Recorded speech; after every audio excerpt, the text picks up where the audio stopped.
There was me, that is Alex, and my three Droogs, that is Pete, Georgie, and Dim. And we sat in the Korova milk bar trying to make up our Razudoks what to do with the evening. The Korova milk bar sold Milk Plus, which is what we were drinking. This would sharpen you up and make you ready for a bit of the old ultra-violence.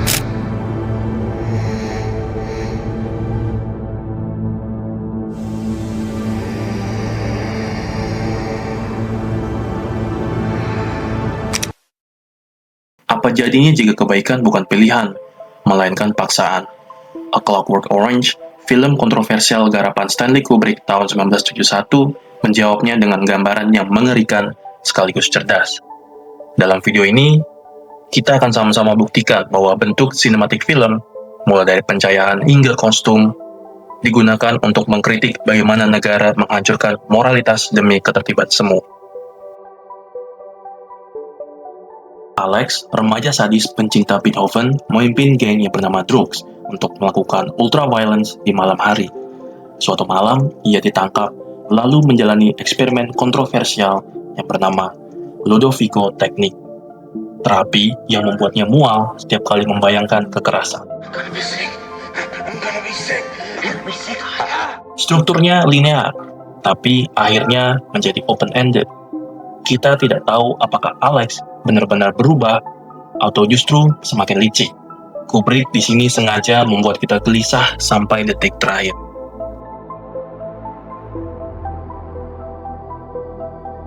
Alex adalah protagonis yang juga antagonis. Kita benci dia, tapi kita terpaksa peduli.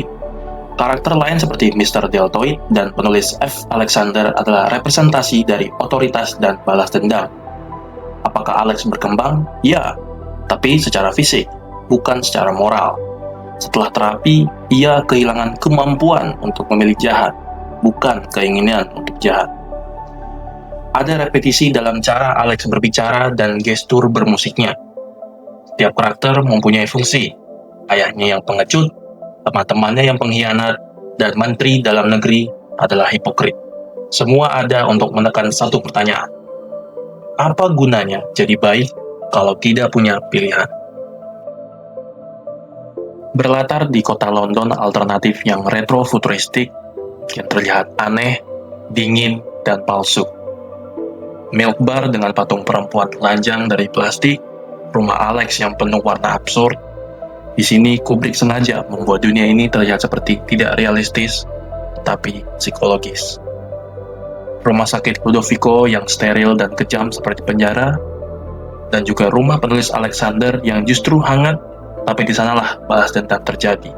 Kubrick memakai high key lighting di adegan kekerasan berwarna terang, putih, hampir seperti iklan susu, yang sungguh ironis. Low key lighting muncul ketika adegan interogasi memancarkan bayangan di belakang kepala Alex. Perubahan di sini bersifat fungsional.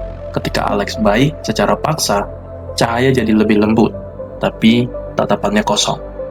Pencahayaan tidak hanya membangun mood, tapi menandai kapan Alex masih punya jiwa dan kapan ia hanya sekedar mesin sadis. Kostum Alex ikonik, topi bowler, bulu mata palsu di satu mata, dan tongkat yang memiliki pisau tersembunyi. Ia selalu memakai kemeja putih, simbol kemurnian yang sering dipakai orang paling bejat. Saat di rumah sakit, ia memakai jubah putih, seperti pasien jiwa yang kehilangan identitas. Kostum di sini bukan sekedar gaya, tapi peta moral karakter. Genre utama dari film ini yaitu dystopian satire dan black comedy. Film ini mematuhi konvensi dystopia, yaitu negara mengontrol individu, kebebasan dikorbankan demi ketertiban. Tapi Kubrick menantang konvensi tersebut dengan membuat tokoh utamanya justru lebih simpatik saat jahat dibanding saat baik. Biasanya film dystopia mempunyai pahlawan yang melawan sistem. Di sini, sistem memperbaiki Alex justru lebih mengerikan daripada kekerasannya sendiri. Ini disunity yang sengaja. Kubrick ingin penonton tidak nyaman dengan moralitas yang terbalik. Jadi, apa yang sudah kita buktikan? A Clockwork Orange bukan film tentang baik versus jahat, tapi tentang pilihan. Analisis tadi menunjukkan bahwa setting dan pencahayaan sengaja dibuat ambigu, kostum jadi alat simbolik yang konsisten, dan genre dihancurkan untuk membuat penonton aktif bertanya. Karakter Alex tidak berkembang secara linear. Dia direkayasa, lalu dikembalikan ke versi awalnya. Apakah itu perkembangan atau justru degradasi? Perkiraan awal kita adalah Kubrick menggunakan gaya yang sakit untuk mempertanyakan moralitas.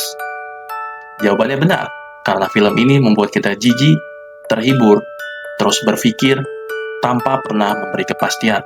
Dan mungkin itulah tujuannya, bahwa kebebasan tanpa pilihan hanyalah sebuah fata morgana.